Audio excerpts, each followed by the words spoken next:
Chapter 1, A Royal Summons. Huh? I've gone to the library to do a bit of reading. My name is Nafumi Iwatani, and I'm a sophomore in college. I'm also aware that I'm more of a nerd than the rest of my classmates. Ever since I first became interested in video games, and anime, and other otaku pastimes, I've given them more of my time than I give my actual studies. My parents know this about me, and so they gave up on me early on. Instead, they sent my brother to a famous prep school in an effort to secure his future. But the pressure was too much for him. He got worn out with all the studying and turned into a troubled teen, dyeing his hair and yelling obscenities around the house. For a little while, the whole family was miserable. But then, a savior appeared to save the day. Me. He was always scowling and mouthing off to everyone, but I had an ingenious plan up my sleeve. I suggested he try playing a game, a popular one. It was a dating simulator, the kind where you get to go on dates with cute girls. What the hell? Just try it. You don't have to commit to liking it. I said that because I knew the real reason he turned into such a punk. When we were growing up, our parents had always given me whatever I asked for, but he had never received the same treatment. He wanted the freedom that I always had. I'm a specialist when it comes to having fun though, so he was interested in the game I suggested, if only because he knew I was the authority on fun. He told me this himself later on down the line. I'll just skip right to the end. There's one more otaku in the world now. If you walked into his room now, you'll see posters and figurines from the very same game I introduced him to. Not only that, he also rededicated himself to his studies, got into a great school, and is apparently on top of his class. My parents were so happy about the intervention that they spoiled me even more as a result. So I'm currently leading a very free life as a college student. Okay, so that was a bit of a digression. I had gone to the library to do a bit of reading. My parents gave me an allowance of 10,000 yen every month. The naughty games and magazines, light novels, and manga that my friends and I go through eat up the allowance pretty quickly. I have a part-time job that brings in about 50,000 yen a month, which is great, but the various festivals I take part in during the summer and winter months use all that money as well. My brother is not the sort of person to go out of his way to participate in a festival, but my parents rent a room for us near the festival grounds to encourage his participation. Well, whatever. They have their own lives to live, so they can't give me all that much money. They try to help cover tuition and rent, so that's plenty. So whenever I need to save money, when I don't have all that much, I go to used bookstores or the library to read. If I have free time, I like to play games online, but if you really want to be good at them, there's no end to how much time you could sink into a character. Besides, I consider myself a jack of all trades, and I'm not really the type to invest all my time in one particular thing. For that, and even when I do get into a game, I don't really care about leveling up my character. I just end up obsessed with gathering money in the virtual world. Even as I'm writing these words, I have characters and rare items that I've collected up for sale. Thanks to those sales, I've somehow managed to secure free time for myself in the real world. Okay then. So I was there at the library when all the craziness started. I was looking over an old bookshelf in the corner that was dedicated to fantasy novels. I think that fantasy has history, at least as long as recorded human history. I mean, if you really think about it, even the Bible's a type of fantasy novel. The records of the four holy weapons? This really old looking book just fell off the shelf. The title was pretty hard to make out, and I guess whoever had been reading it last hadn't taken the time to put it back securely. Whatever. Figuring it was probably destiny, I brought it back to the table, sat down, and opened it. It was the kind of book that starts off by telling you about the fantasy world itself. To sum it up, it seemed to be about a different world, one with an apocalyptic prophecy to worry about. The prophecy said that many waves of great destruction would crash over the world until nothing was left. To stave off disaster and escape destruction, the people would call for the heroes from another world to come and save them, or something like that anyway. Well, the idea seemed pretty cliche now, but something about the book being that old felt ironically fresh. So the four heroes each possessed a weapon: sword, spear, bow, and shield. I started to wince at the content. I mean, when you think about it, shield is not even a weapon at all. Anyway, I started to skim ahead. The four of them went on a journey to train, gather strength, perfect themselves, and stop the prophesied destruction of the world. My head jerked. I nearly fallen asleep in my seat. It was all too much. I was yawning, and the book was so old-fashioned. I mean, there was no cute heroines at all. The only girl was a princess, and she was horrible because she was manipulative and obsessed with the heroes. She kept casting flirtatious glances at all of them, pitting them against each other. I wish she would just pick one of them to focus on. The sword hero was active and powerful, the spear hero valued and protected his friends, and the bow hero would never tolerate injustice. All the heroes were good people with great personalities. There aren't many stories like that these days. You know, the kind where all the characters share the protagonist spotlight? What's this? The story was shifting to talk about the shield hero? Huh?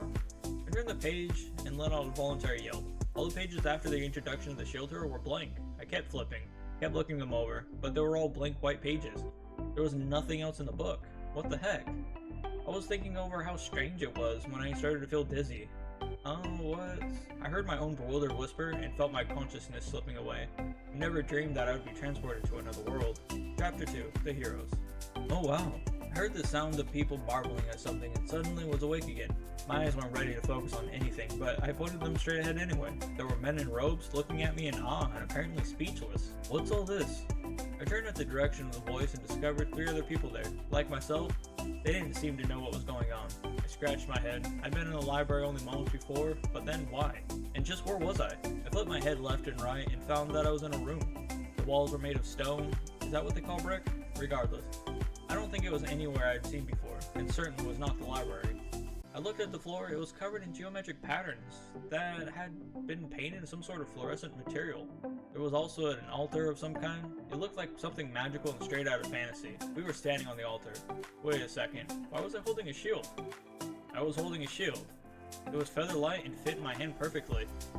I couldn't figure out why I was holding it though. So I went to put it down only to find that I was unable to do so. It was like it was stuck to me. Where are we? Just I was wondering the same thing. The man next to me, the one carrying a sword, asked some men in robes. Oh heroes, please save our world. What? The 4 of us shouted in unison. What is that supposed to mean? But the appeal of the robe man sounded familiar, like something I read on the internet. There are many complications in this situation, but to offer a simple answer to your question, we have just completed an ancient ceremony and summoned you 4 heroes. Summoned? Yes, that was it. There was a really good chance that it was all some prank, but there seemed to be nothing wrong with hearing them out. Besides, it's more fun to be pranked than to prank someone else anyway. I don't mind that sort of thing. I think it's fun. Our world teeters on the brink of destruction. Heroes, please lend us your strength, said the rope man, bowing very deeply to us. Well, it wouldn't hurt to, I began to reply, but the other 3 guys spoke up quickly. I don't think so. Yeah, me neither. We can go back to our world, right?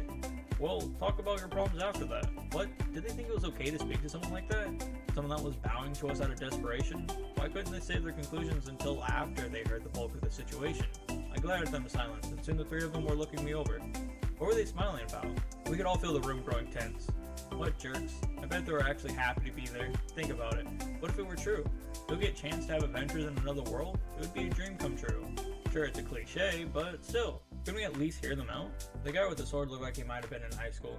He pointed the sword at the rope man and nearly shouted, Don't you feel guilty for calling people into your world without their permission? Besides, said the guy with the bow, even if we were to save you and bring peace to your world, you'll just send us back home, right? That just sounds like a job to me. I wonder how much you considered our opinion on this. I wonder how it could be worth our while. Depending on how the conversation goes, keep in mind that we might end up enemies of your world. So that's how it is. That's what they wanted. This is when they try to figure out their standing and demand a reward. Well, they certainly were an outspoken, confident bunch. I felt like I was somehow losing to them. Yes, well, we could very much like you to speak with the king. He will discuss future compensation with you in the throne room. One of the roadmen, apparently their leader, leaned against a heavy-looking door until it opened, at which point he pointed in the direction we were to go. Whatever. Fine. I don't think it matters who we talk to, but whatever. My outspoken companions complained as they left the room in the direction indicated. I didn't want to be left alone, so I followed them out. We walked out of the darkened room and down a hallway made of stone. How could I describe it? The air felt fresh. I can't think of any other words for it. Vocabulary has never been my strong suit. We were able to steal a glance through a window and the scenery took our breath away. The clouds were high in the sky for as far as you could see. There below us, a town spread out from the building we were in. All the houses were lined up neatly, just like one of those European cities you would see featured in a travel brochure. I wanted to pause for a minute and take it all in, but there was no time. We were hurried past the window and down the hall, and soon we arrived at the throne room. So these kids are the 4 holy heroes? An important-looking older man was sitting there on the throne. I leaned forward as he spoke. He didn't make a good first impression on me. I just can't stand people who condescend. My name is Altcry Mellomark the 32nd, and I rule these lands. Heroes, show me your faces. I somehow managed to resist the urge to yell, We're already looking at you. But I caught myself in time. I guess he was in the position of authority, and he seemed to be the king of some sort. Now then, I shall begin with the explanation. This country? No. This whole world is on the brink of destruction. It seemed like a rather regal introduction. The other guys with me spoke up. Well, I guess that makes sense, considering you'd call us from another world. Yeah, figures. I'll try summoning the king's story. There was a prophecy about the end of the world, many waves would appear, and they would wash over the world again, and again, until nothing remained. Unless the waves were repelled and their accompanying calamities avoided, the world was doomed. The prophecy was from long ago, though the time it spoke of was now, this very moment. There was a large and ancient hourglass, called a dragon hourglass, that would signal the times. The dragon hourglass predicted the arrival of the waves, and its sands began to fall 1 month ago. According to legend, the waves would come in 1 month intervals. In the beginning, the citizens of the land mocked the legends. However, when the sands in the dragon hourglass began to fall, a great calamity visited the land. A fissure appeared in the country, Melomark. A fissure to another dimension. Terrifying and horrible creatures crawled out from it in great numbers. At the time, the country's knights and adventurers were able to repel the advance of the creatures, but the next wave was prophesied to be even more terrible. At this rate, the country, having no way to ward off the impending disaster, was doomed. Considering the situation nearly hopeless, the kingdom decided to summon heroes from another world. That about sums it up.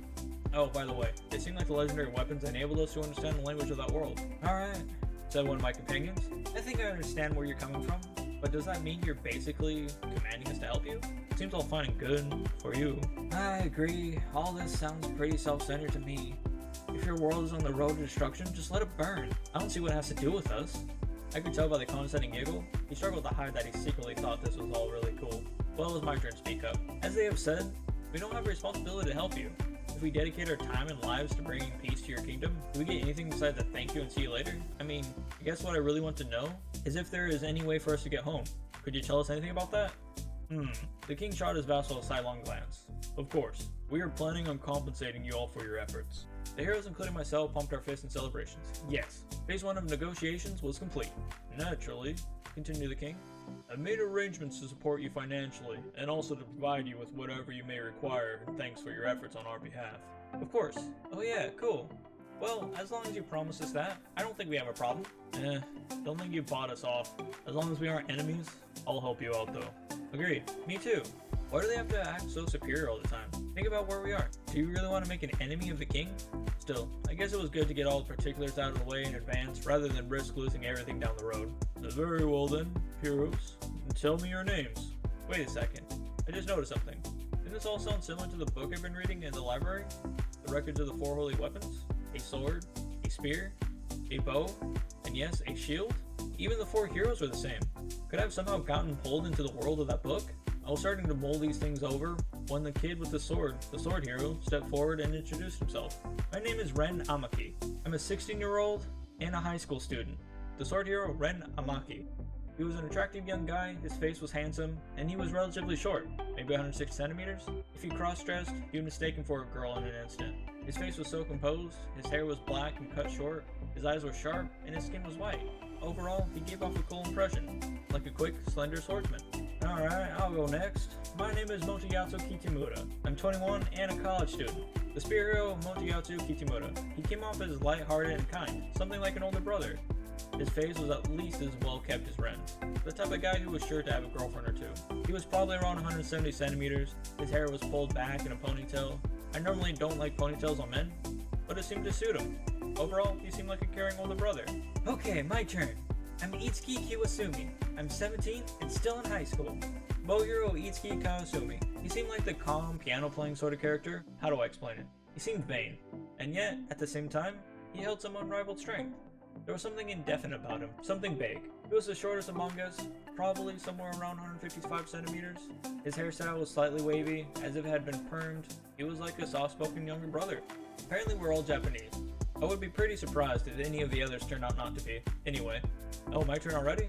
I guess I'm last. My name is Nafumi Iwatani. I'm 20 years old and a college student. The king looked down on me condescendingly. I felt goosebumps crawl up and down my spine. Now then, Ren, Motoyatsu, and Itsuki, correct? Your Grace, you forgot me. Yes. Pardon me, Mr. Nafumi. The little guy was a little slow in the uptake, but you know, I was still feeling somehow out of place among them all there. And now he forgot to include me in such a short list. Now then, heroes. Please confirm your status and give yourselves an objective evaluation. Huh? What do you mean by status? Excuse me, but how are we supposed to evaluate ourselves? Asked Itsuki. Ren sighed loudly, like he couldn't be bothered to explain it to us. You mean to say that you guys haven't figured it all out yet?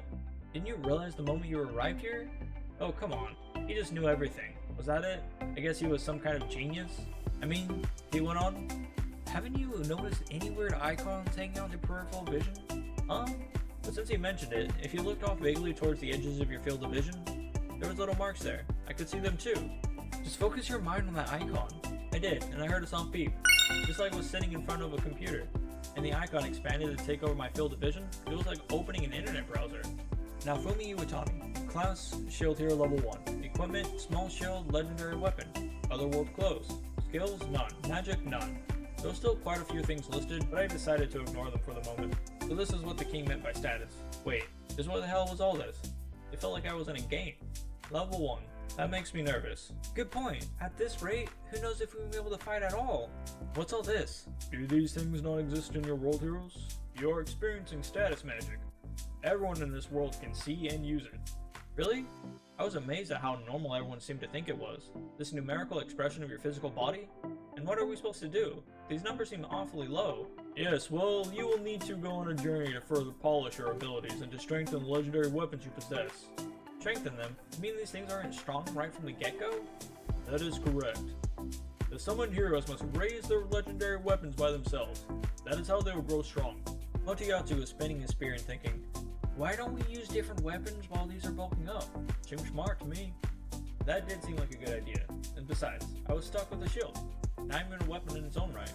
I better get another weapon. Ren cut in to clarify. We can work that all later on. Right now, we should focus on improving ourselves, just like the king has asked us to do. It was so exciting. We were heroes summoned from another world. It felt a little like a manga. But any otaku worth his salt would jump at a chance like this. My heart was pounding in my chest, and I couldn't get myself to calm down. It looked like the other heroes around me felt the same way. Are we going to form a party? The four of us? Wait a moment, heroes. Just as we were preparing to set out on an adventure, the king spoke again. The four of you should set out separately to recruit your own companions. Why is that? According to the legends, he began, the legendary weapons you possess will interfere with one another should you form a party. Both your weapons and yourselves can only grow when you're apart from one another. I don't really understand all that, but if we stay together, we can't level up, right? Huh. Everyone found instructions for the weapons. We all began to read at the same time.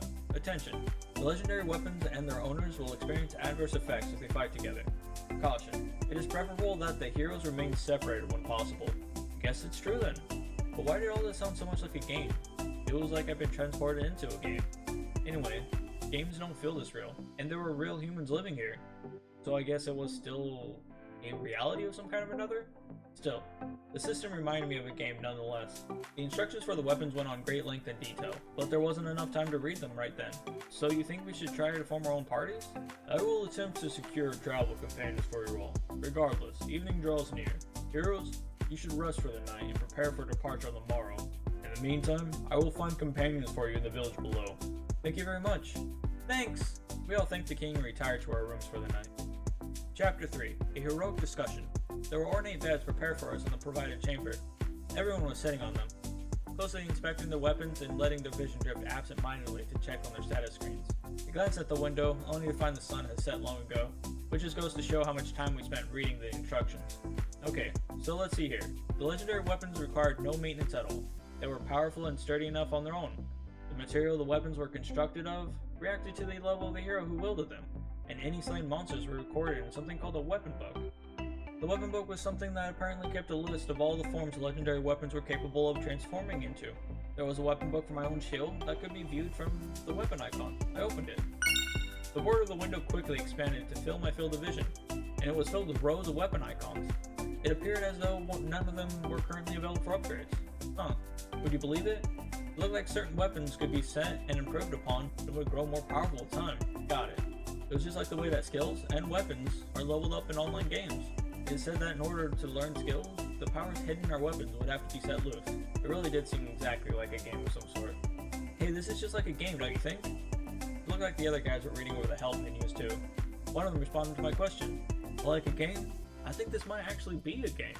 I know games that are just like this, said Motoyatsu, bristling with an arrogant conceit. Huh? Yeah, it's pretty famous online. Haven't you heard of it?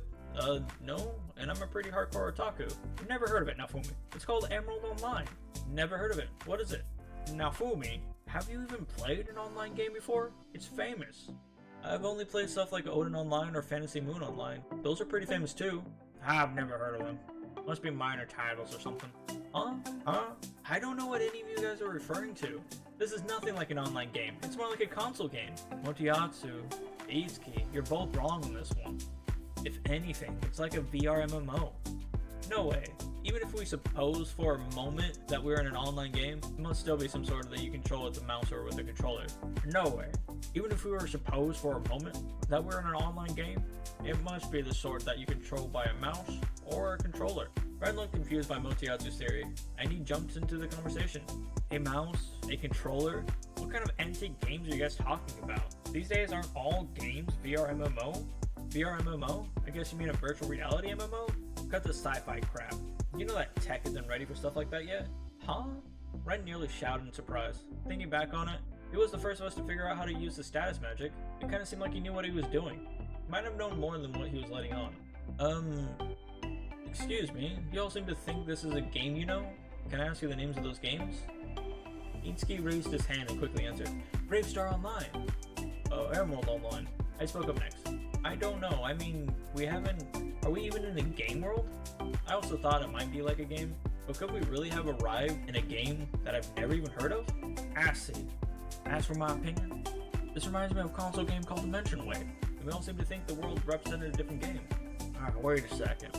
Let's try to collect what we know for sure. Motoyatsu rested his head on his hands and tried to calm us down. Red, this VR MMO you speak of means exactly what we said, correct? Yeah? Itsuki, Naofumi, you guys understand what he means, right? I think it sounds like a game from science fiction, but yeah, I think I read about something like it in a light novel once. Fair enough. That's about all I can think of too. Okay, Ren. That game you mentioned, Brave Star Online, is that a VR MMO too? Right. The VR MMO I played was called Brave Star Online. The world felt very, very similar to this one. Considering the way Ren spoke of it, it seemed like this VR MMO thing was ordinary technology for him. It sounded like the computers could read the user's brainwaves and allow the user to dive into the computer world directly. Okay, fine. Well, if that's true, Ren, in the world you come from, do they have any games similar to the ones we mentioned? Like maybe in the past? Ren shook his head. And just so you know, I consider myself pretty well versed in the history of games where I'm from. I never heard of anything like what you are all talking about. But the games you guys are talking about, y'all consider them relatively well-known titles, right? Motoyatsu and I nodded in agreement. If we knew anything about online games, which we all thought we did, it seemed impossible that we wouldn't know anything about the games we were all mentioning. Even if, for the time being, we accepted that we are not as well versed in online games as we all assumed we were, we all thought we were mentioning famous games. How could we be so wrong? Okay, let's start with something common sense questions. You can all name the current Prime Minister, right? Sure. Okay, let's all say it at the same time. Majaro Yuda, Kotaro Urahara, Inichi Kodaka, Shinji no Ichifuji. We all fell silent. I'd never heard any of the other names, not even in the history books. We all went to compare our knowledge of internet terms, famous internet sites, and famous games. None of our examples matched up. In the end, we didn't seem to share any references at all. Kinda seems like we came from all different Japans. It does seem that way. I certainly can't imagine how we could be all from the same place. I guess that means that there is a Japan in all our parallel worlds. I thought at first we could be from different time periods, but none of our experiences match up, so that can't be it. Even at that, we all have one thing in common. We were otaku. That had to mean something. If that's the case, it seemed like we were all brought here for different reasons and in different ways. I'm not really into having useless conversations. Do we really need to have anything in common anyway? Ren spoke up as if he was the coolest person in the room and wanted everyone to know it. I was on my way from school when I hit a spot of bad luck, and I got caught in a murder case. It was a talk of the town at the time. I was with my good friend. Remember saving him. I remember the criminal getting arrested. Ren was rubbing his side softly as he spoke. I wanted to poke fun of him, but what kind of hero did he think he was with all this talk of saving his best friend and all that? Managed to keep my thoughts to myself. I suppose he was saying that he caught the bad guy, but then was stabbed in the side during the struggle. He looked like the kind of guy to boast about things that never happened. I instantly wanted to file him away as untrustworthy. And yet, he was one of the heroes summoned here. The least I could do was hear him out. Anyway, so then, before I knew it, I woke up here. Makes sense. Pretty cool of you though, isn't it? Saving your best friend and all. He responded to my compliment with even more aloofness. Fine then. Okay, I guess I'm next, said Motoyatsu, lightly pointing at himself. I have, well, to put it simply, I have quite a few girlfriends. I'm sure you do. Something about him seemed like a thoughtful older brother. He also gave off the impression of being popular with girls. And well, you had too many at once and they stabbed you or something? Ren said, laughing to himself. Montiatsu snapped his eyes open in surprise, then nodded. Well, yeah, women are terrifying. God damn it. I took no time to disguise my anger and found myself flicking him off. He could die for all I cared. Or wait, I suppose he already had. Is that how they got here? Oh wait. Izuki placed his hand over his heart and began to speak. Now my turn. I was on my way home from prep school. I went across the road, but a dump truck came screaming around the corner at full speed. And then, again we all fell to silence. So he was almost certainly hit by a truck. What a sad way to go. But wait, wasn't I kind of an outlier in the situation? Do we really all have to say about how we got here? Well, we already have. I guess, well, sorry everyone. I was at the library flipping through a book I've never seen before. Before I knew it, I woke up here. Again, silence. They're all staring at me, cold as ice. What was I supposed to mean? Did I have to come here under miserable circumstances to be part of their group? The three of them started whispering among themselves so I couldn't hear what they were saying. Yeah, but he has a shield. I knew it. Montiatsu, you too? Yeah. It started to feel like they were making fun of me. It was time for a change of subject. Alright, so it's fair to assume that we all have a pretty good idea about how the system in this world works? Sure. Done it 1,000 times. I think I have it well enough. Well, there you have it. Oh wait, am I the only noob here? This sucks. Well, maybe you guys can teach me what I need to know to fight in this world? There was no games like this where I'm from. Red narrowed his eyes and glared at me. Again, ice cold. For whatever reason, Montiatsu and Itsuki were looking at me with kindness. Alright then, your big brother Montiatsu will, as best he can, teach you the basics. It sounded fake with that big smile on his face. Soon his hand was on my shoulder and he was talking away. First of all, and I'm only talking about the game I know, Emerald Online, but you're a shielder. Basically, your job is to use your shield and protect people. In the beginning, your defense is super high, which is great and all. But as soon as you go up in levels, the damage you start to take gets a little unbalanced. There are no higher level shielders. At higher levels, it's a useless class. No, that is not what I wanted to hear. What was with the death report? All they wanted to say was that I was doomed? Hey, no thanks. What about the updates? Were there no updates? Like, to balance out my class? Nope. Because of the game system, and because of the game's population, the class was abandoned pretty early on. It's really not good for much. I think they had even planned to delete the class altogether. And I guess they can't change jobs. Well, the associated jobs are, how do I put it, dead. And they can't change. Nah. The game's never let you switch to another job tree. What? Was I really stuck with the worst job in the game? I was staring at the shield in my hands and thinking, was my future really so gloomy? What do you guys think? I asked, turning to Ren and Itsuki, but they both turned away from me. Sorry. I feel the same. No. So I really was stuck with a short straw? I was dwelling on this absent-mindedly when I saw the three of them in the corner of my eye. They were all deep in conversation about the game. What about the geography? The names are different, but the map seems to be the same. If the map is the same, there's a high probability that the division of efficient monsters is also the same. The best hunting ground will be different for each weapon. Probably best to make sure we go to different places. True, we need to focus on efficiency. Did they all know enough about the game to figure out how to cheat? They started to look that way. Hey, there's a thought. My class was so weak, I could just depend on them to support me. There were plenty of ways to do it. Even if I were weak, fighting with a party would get me experience to level up. What if another world is not an opportunity to fight with your brothers to deepen your bonds? That's how it was supposed to work, right? No. If only there were a girl or two in the party, then things would be perfect. If I was a shielder, I wouldn't do the fighting. I'd just protect my teammates, right? I didn't really have a chance to meet any girls back in my world. But things are different here. Well, it would be fine. I mean, we are in a whole new world. Even if I'm not the strongest character, I'm sure something will work out. They looked at me as if they were looking at something pitiful. Or at least, I thought that's how they looked at me. If I let it bother me, I'd be doomed before we even got started. Besides, I was equipped to defend, and this wasn't a game. I could just get rid of my special shield and get a weapon instead. Alright, let's do this. I forced myself to have some gumption. Heroes, we have prepared a meal for you. What's that? Looks like we're going to eat a nice dinner. Nice. We opened the door, and the attendant guided us to the knight's dining hall. It was all like something out of a fantasy movie. The dining hall of the great castle. There was a large table in the center laid out like a buffet with all sorts of food. Hey everyone, please eat whatever you like. What?